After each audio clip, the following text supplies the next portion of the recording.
నువ్వు నా లైఫ్ని తీర్చిదిద్దా. నీ మూలంగానే అక్క నేను నా అలవాట్లు వ్యసనాలు అన్నీ మార్చేసుకున్నాను. ఇప్పుడు నా సంపాదన మీదే బతుకుతున్నాను. ఈ పని కాకపోతే ఇంకో పని చేయగలననే నమ్మకాన్ని నాకిచ్చావు. అలాగే నేనే తప్పు పని చేయడం లేదక్క. ఎవ్వరికి భయపడాల్సిన అవసరం లేదు. ఇప్పుడు ప్రతిక్షణం ధైర్యంగా తలెత్తుకుని తిరుగుతున్నాను. Very good Deepak. అదే అప్పుడు ప్రతిక్షణం భయపడుతూ బ్రతికేవాణ్ణి. డబ్బు కోసం ఏదో పని చేయాలి, ఆ పని చేస్తూ పట్టుబడితే నా పరిస్థితి ఏంటని ప్రతిక్షణం భయపడేవాణ్ణి. అలాంటిది నాకు ఈ జీవితాన్ని ఇచ్చింది నువ్వే అక్క. థ్యాంక్ యూ సో మచ్ అక్క. లేదు దీపక్, నువ్వు వ్యక్తిగతంగా చాలా మంచివాడివి. కాకపోతే పరిస్థితుల వల్ల అలా అయిపోయావంతే. ఏది ఏమైతేనే మొత్తానికి నా తమ్ముడు మారిపోయాడు. నాకు చాలా సంతోషం.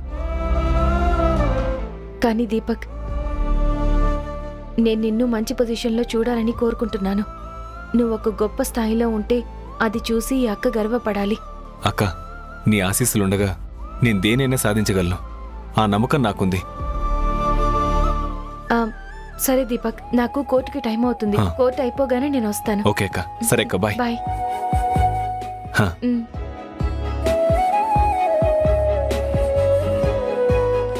బాయ్. బాయ్ అక్క.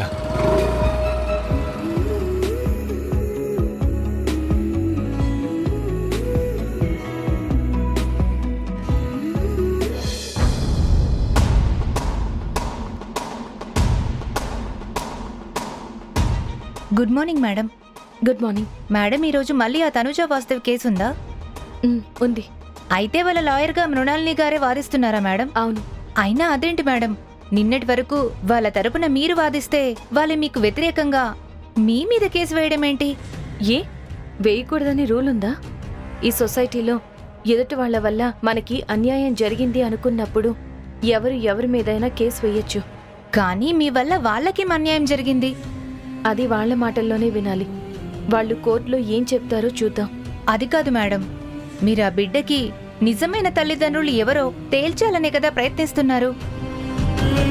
అందుకే కదా కేసు రీఓపెన్ చేసి మళ్ళీ DNA టెస్ట్కి పంపించింది. అది వాళ్ళు అర్థం చేసుకోవాలి కదా. వాళ్ళు మీ మీద కేసు వేయడమే పొరపాటు అనుకుంటే దానిని మృణాలిని గారు వాదించడం ఇంకా పెద్ద విచిత్రంలాగా ఉంది. అసలు నాకేం అర్థం కావట్లేదు మేడం, ఈ సమాజం ఎటుపోతుందో ఏంటో. ఇందులో అర్థం కాకపోవడానికి ఏముంది? ఇప్పుడున్న సమాజంలో అన్నతమ్ముళ్ళు, అక్క చెల్లెళ్ళు ఒకరి మీద ఒకరు కేసులు వేసుకుంటున్నారు. ఆఖరికి తల్లి బిడ్డలు కూడా ఒకరి మీద ఒకరు నిందలు మోపుకుంటూ కోర్టు మెట్లు ఎక్కుతున్నారు. ఒకరినొకరు దూషించుకుంటున్నారు. బంధాలు సంబంధాలకి విలువ లేకుండా పోతున్నాయి. ఇలాంటి సమాజంలో ఒక క్లయింట్ లాయర్ మీద కేసు వేయడం ఆశ్చర్యమేముంది? అలానే ఆ తనుజ వాళ్ళు కూడా నా మీద కేసు వేశారు. ఇలాంటి వాటికి మనం సిద్ధంగా ఉండాలి, కానీ ఆశ్చర్యపోకూడదు. పదండి మేడం.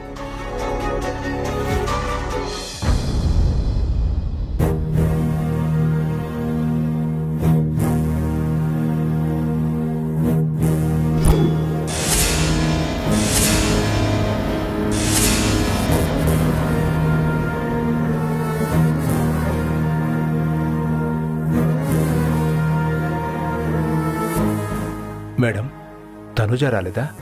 వాళ్ళ ఆయన ఒక్కడే వచ్చాడు. తను హాస్పిటలైజ్ అయిందట. ఎందుకు మేడం? ఎండలు ఎక్కువగా ఉన్నాయి కదా, వడదెబ్బ తగిలిందా? ఏదొక దెబ్బ తగిలింది. లేను సైలెంట్గా ఉంటావా? తను కోర్టుకి రాలేకపోయిన విషయాన్ని కూడా మన వాదనకు అనుకూలంగా మార్చుకోవాలి. Okay madam.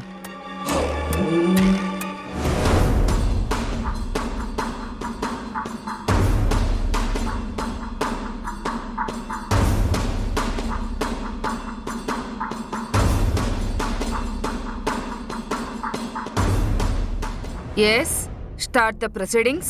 Thank you, your honour. Your honour, ఈ దేశంలో చాలా మంది వాళ్లకు అన్యాయం జరిగిందని న్యాయం కోసం కోర్టు మెట్లు ఎక్కుతారు. వారికి ఈ న్యాయస్థానంలోనే న్యాయం దొరుకుతుంది అనే ఆశతో తమకు తెలిసిన ఏదో ఒక లాయర్ని నమ్ముకొని కోర్టుకొస్తారు. కానీ నమ్ముకున్న ఆ లాయరే వాళ్ళకి ద్రోహం చేస్తే, న్యాయాన్ని కాపాడవలసిన ఆ లాయరే వాళ్ళని నట్టేట ముంచితే వాళ్ళ పరిస్థితి ఏంటి? వాళ్ళు న్యాయం కోసం ఎక్కడికని వెళ్ళాలి? ఎవరిని నమ్మాలి? ఇక్కడ జరిగింది కూడా అదే యువర్ ఆనర్. న్యాయం కోసమని నా client my learned friend Jhansi గారిని సంప్రదించారు. కానీ ఝాన్సీ గారు వాళ్ళని మోసం చేశారు.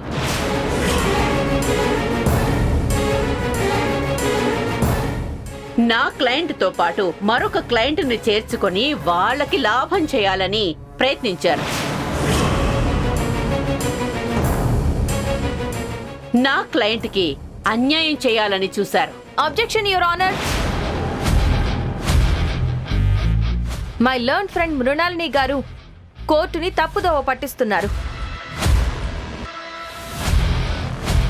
అసలు విషయం ఏంటంటే, నా దగ్గరికి కొంతకాలం క్రితం తనూజ, వాసుదేవ్లు, సుమిత్ర, శ్రీనివాస్ అనేవాళ్లు అమ్మ హాస్పిటల్ మీద అనుమానం ఉందని కేసు ఫైల్ చేయాలని వచ్చారు. ఒకరి తర్వాత ఒకరు నన్ను సంప్రదించారు. నేను మొదట వాళ్ళు చెప్పిన వివరాలు కనుక్కున్నానే కానీ కేసుని ముందుకి మూవ్ చేయలేదు. కానీ ఒకే లెటర్ వాళ్ళిద్దరికీ అనుమానం కలిగేలా చేసింది. అటు సుమిత్ర, శ్రీనివాసులు, ఇటు తనూజ, వాసుదేవులు ఇద్దరూ బలంగా కోరుకున్నారు వాళ్ళ దగ్గర ఉన్న బిడ్డకి నిజమైన తల్లిదండ్రులు ఎవరో తెలియాలని. అప్పుడు నేను ముందుకు తీసుకెళ్లాను. వాళ్ళిద్దరూ ఇచ్చిన ఇన్పుట్స్ ఆధారంగా నేను అమ్మ హాస్పిటల్ మీద కేసు ఫైల్ చేశాను. యువర్ ఆనర్, వాళ్ళిద్దరూ కేసు ఫైల్ చేశారు అన్న మాట వాస్తవమే. కానీ వాళ్ళిద్దరూ కలిసి ఒకే రీజన్తో కేసు ఫైల్ చేయలేదు. మరి అలాంటప్పుడు కేసు గెలిస్తే ఇద్దరిలో ఎవరో ఒకరికి మాత్రమే న్యాయం జరుగుతుంది. ఎవరో ఒక్కరికి మాత్రమే ఆ బిడ్డ దక్కుతుంది. మిగిలిన వారికి అన్యాయం జరిగినట్టే కదా. ఇంత చిన్న లాజిక్ ని ఝాన్సీ గారు ఎలా మిస్ అయ్యారో నాకు అర్థం కావడం లేదు యువర్ ఆనర్. యువర్ ఆనర్, ఒకవేళ కేసు గెలిచినా అమ్మ హాస్పిటల్ మీద కేసు గెలిచినట్టు అవుతుంది. కానీ ఈ ఇద్దరి క్లయింట్స్ కి సమానమైన న్యాయం చేసినట్టు ఎలా అవుతుంది?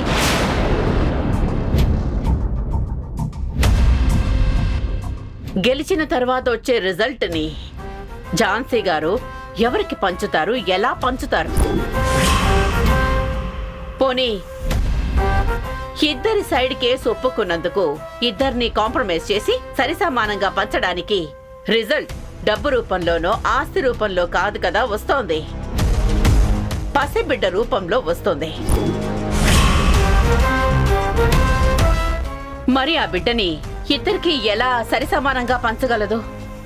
ఆవిడ చెప్పిన అక్బర్ బీర్బల్ కథలో లాగా బిడ్డను ఖండించి పంచగలరా? Please note this point your honour.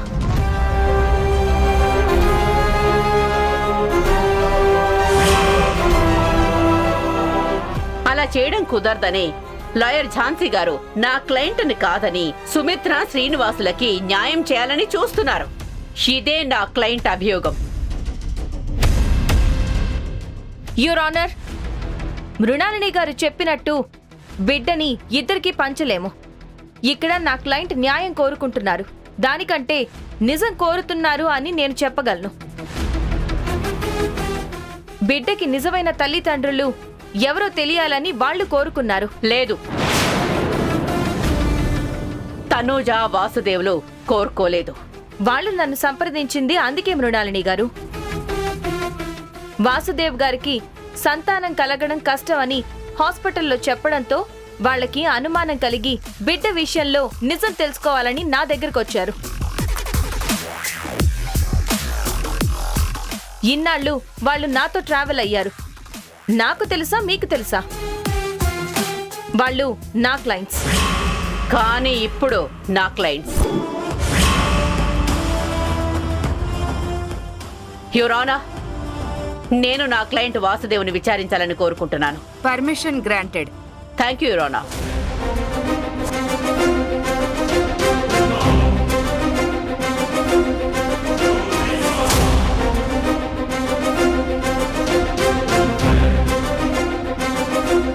మీ పేరు?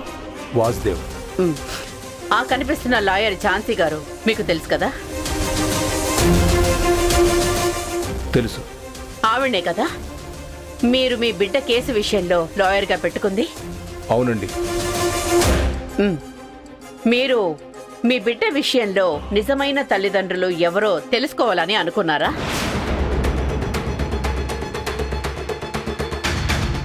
అనుకోలేదు.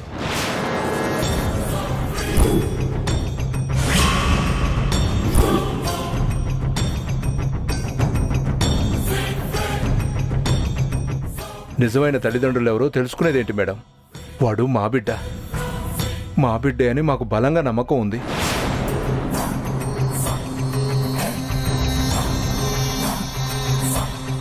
ఎన్నో సంవత్సరాల తర్వాత వాడు మాకు లేక లేక కలిగాడు.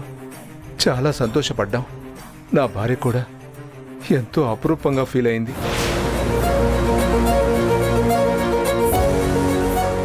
కానీ ఝాన్సీ గారు ఏవేవో చెప్పి మేం కూడా కేసు వేసేలా ఉరిగొలిపారు.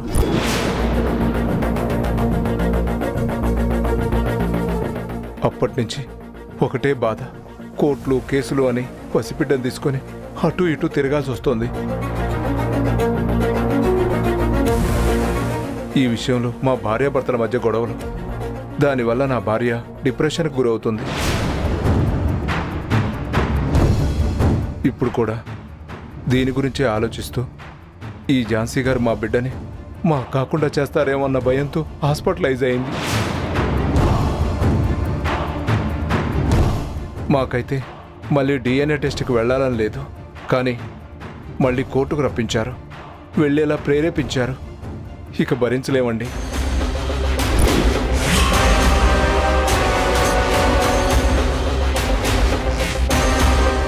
ఈ కేసులు, ఈ కోర్టులు, ఈ డ్రామాలు ఇవన్నీ మేము భరించలేము.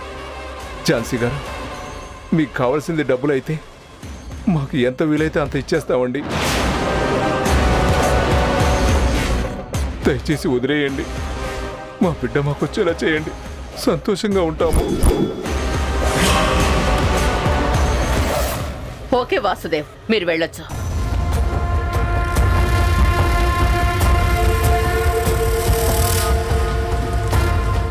చూసారుగా యువరానా, నా క్లయింట్ కన్నీళ్లని, నా క్లయింట్ విలువైన సమయాన్ని, డబ్బుని, తను ఝాన్సీ గారిపై పెట్టుకున్న నమ్మకాన్ని అన్నింటినీ వృధా చేశారు. అలాగే ఒక తల్లిని మానసిక సంఘర్షణకి గురయ్యేలా చేశారు. ఆ తల్లికి నిత్యం బిడ్డ గురించే ఆలోచనలు, బిడ్డ తన దగ్గర ఉంటుందా లేదా వెళ్ళిపోతుందా అని భయపడేలా చేశారు. యువర్ ఆనర్, ఝాన్సీ గారు చేసిన తప్పుని తీవ్రంగా ఖండిస్తూ, ఇలాంటి లాయర్స్ వల్ల ప్రజలకు న్యాయం జరగకపోయినా పర్వాలేదు, అన్యాయం జరగకుండా కాపాడవలసిందిగా కోరుకుంటున్నాను యువర్ ఆనర్.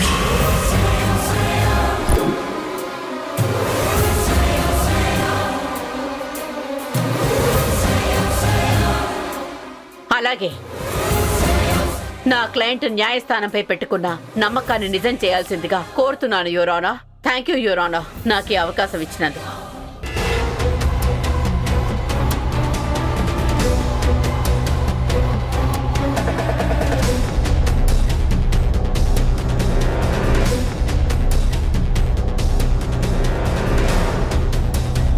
ఈ కోర్టు ఇద్దరి వాదనలు విన్న తర్వాత లాయర్ మృణాళిని గారు చెప్పినట్టు కాన్ఫ్లిక్ట్ ఆఫ్ ఇంట్రెస్ట్ కింద లాయర్ ఝాన్సీ గారు తప్పు చేసినట్టుగా ఈ కోర్టు భావిస్తుంది.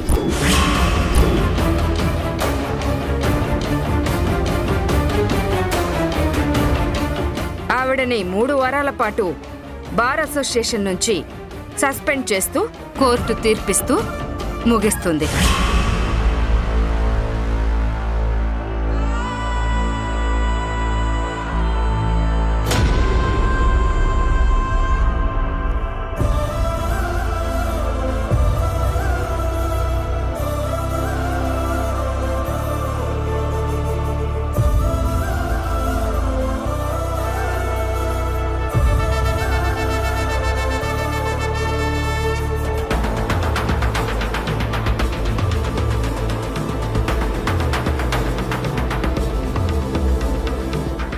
సార్ నేను సార్ మహేష్ని మాట్లాడుతున్నాను.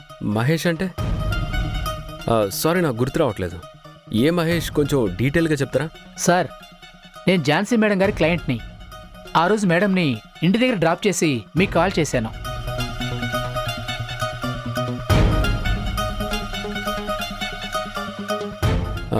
మహేష్ గారు సారీ గుర్తొచ్చారు. చెప్పండి, ఏంటి ఇలా కాల్ చేశారు? సార్ మీరు బిజీగా ఉన్నారా లేదా ఫ్రీగా ఉన్నారా? మీకు ఒక ముఖ్యమైన విషయం చెప్పాలి సార్. పర్లేదు, చెప్పండి మహేష్ గారు. దేని గురించి? ఝాన్సీ మేడం గారిని బార్ అసోసియేషన్ నుంచి సస్పెండ్ చేశారు. ఆ విషయం చెప్దామని మీకు కాల్ చేశాను సార్. వాట్? ఏం మాట్లాడుతున్నారు? ఝాన్సీ సస్పెండ్ అవ్వడం ఏంటి? అసలు ఝాన్సీని ఎందుకు సస్పెండ్ చేశారు? మీరు చెప్పేది నిజమేనా? అయ్యో నిజం సార్. నేనెందుకు మీకు అబద్ధం చెప్తాను సార్? మేడం ఇప్పుడే సస్పెండ్ అయ్యారు సార్. మీకు ఆ విషయం వెంటనే ఇన్ఫార్మ్ చేద్దామని కాల్ చేశాను సార్. ఓకే సార్, ఉంటాను మరి.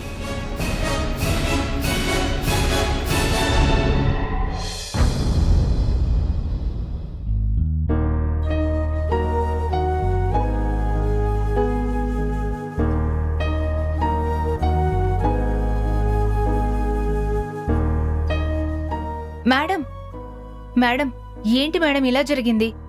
అందరికీ న్యాయం చేయాలని పోరాడే మీలాంటి మంచి మనిషి సస్పెండ్ అవ్వడం చాలా బాధాకరం.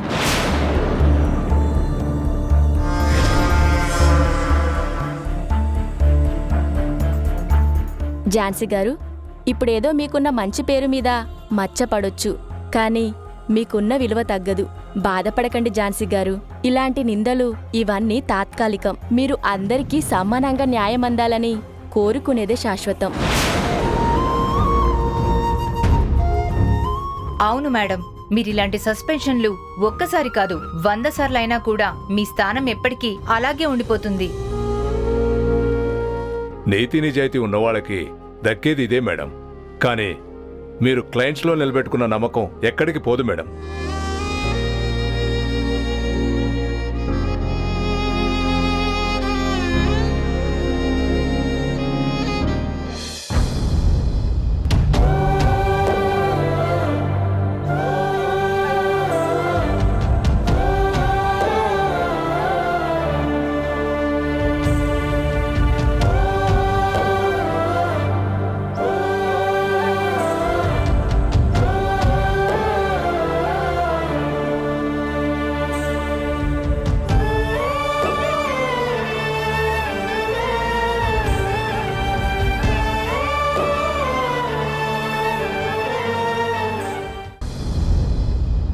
ప్రసాద్, ప్రసాద్ ఎక్కడున్నావు?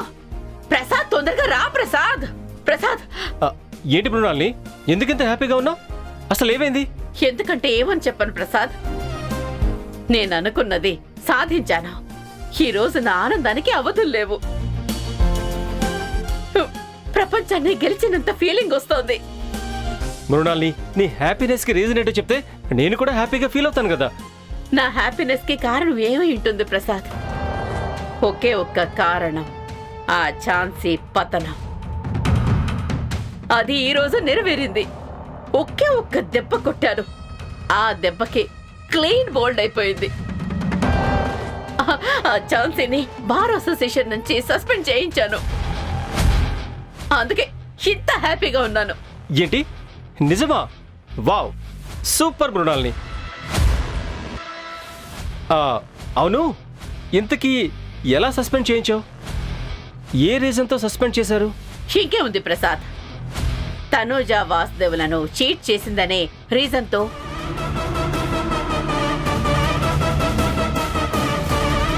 అంటే ఇప్పుడు కొంప తీసి డిఎన్ఏ టెస్ట్ ఏమీ ఆపరు కదా?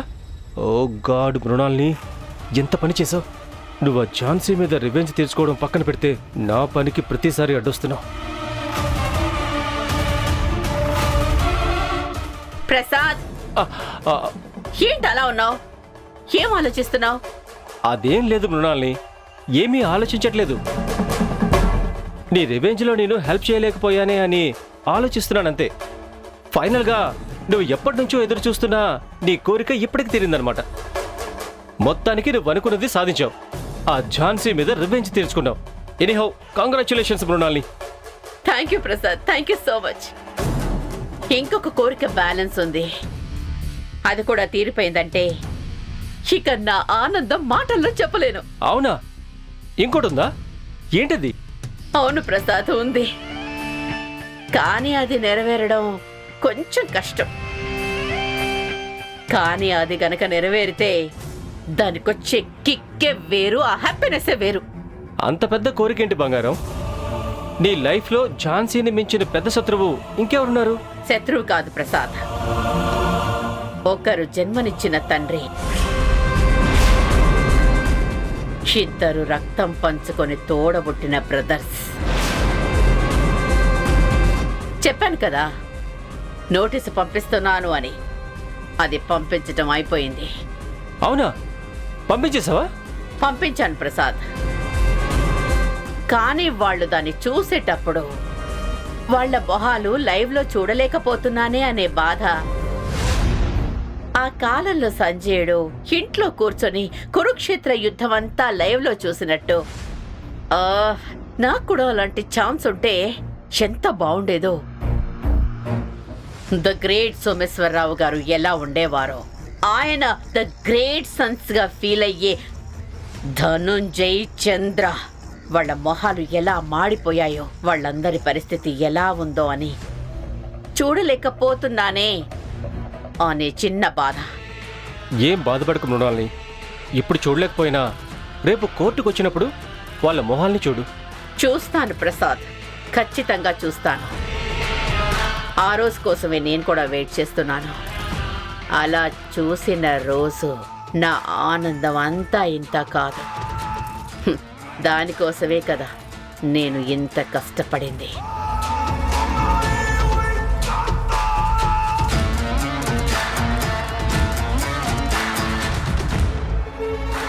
పద్మ, కొంచెం వాటర్ తీసుకొస్తావా?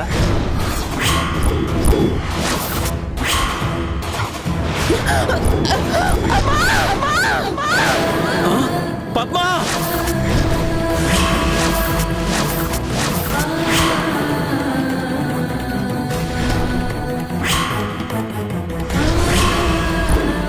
మా పద్మ బానే ఉంది కదా?